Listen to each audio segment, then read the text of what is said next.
Okay, this is my audience.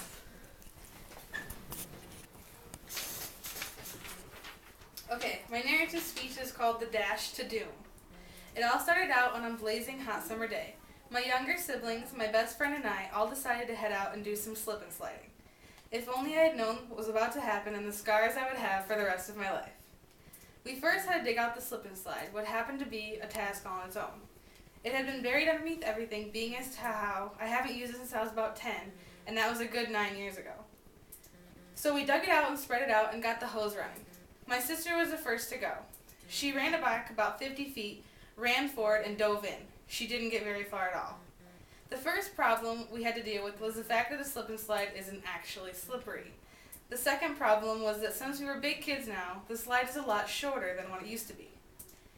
We went to the barn to look for extensions for the slip and slide. We found several plastic mattress covers, and we decided that they would work perfectly. We then went to the house and found some dish soap to add some slip to the slip and slide. We quickly changed into swimsuits and headed back outside. I was the first to test out the new and improved slip and slide. I ran back 10 feet, charged as fast as my legs would carry me, and dove onto the slide. I landed on my stomach, and before I knew what was happening, I was on the other side of the yard, clear off the slip and slide, and shooting across the lawn. Next, my sister's turn was to go. She backed up and ran as fast as possible to set a new slip and slide record. She was so excited she didn't even notice that we had added more soap while she wasn't looking. She hit the slide and looked like a shooting bullet across the lawn. She landed, got up, and came running back. I thought she got hurt, but all of a sudden she starts screaming, "Let's do it again." We took turns all day on the new and improved slip and slide, enjoying the day and the fact that we were finally free from boredom. We took pictures, had competitions, and laughed until our sides hurt. It all turned out to be the best idea we ever had, or so we thought.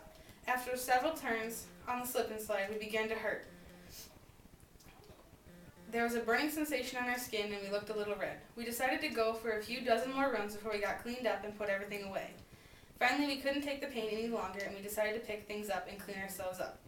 First, we had to pick up the yard. Bubbles were everywhere, and we had to try and hide the evidence before Mom and Dad got home. They would not have approved of bubbles in the lawn and smashed grass. We took turns showering.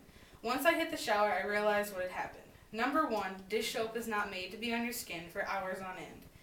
Number 2, being as to how we were shooting across the lawn at such a high velocity, the grass had cut into our skin. And as I was showering, the soap ran into the cuts on my arms, legs, stomach, and just about everywhere. After we got showered and band-aided, we made a group decision to never do that again, at least not until our cuts had healed. So next time you think you can improve your slip and slide with a mattress cover and a shot of dish soap, think again, or you too will get cut up and feel the burn. You speak awfully fast.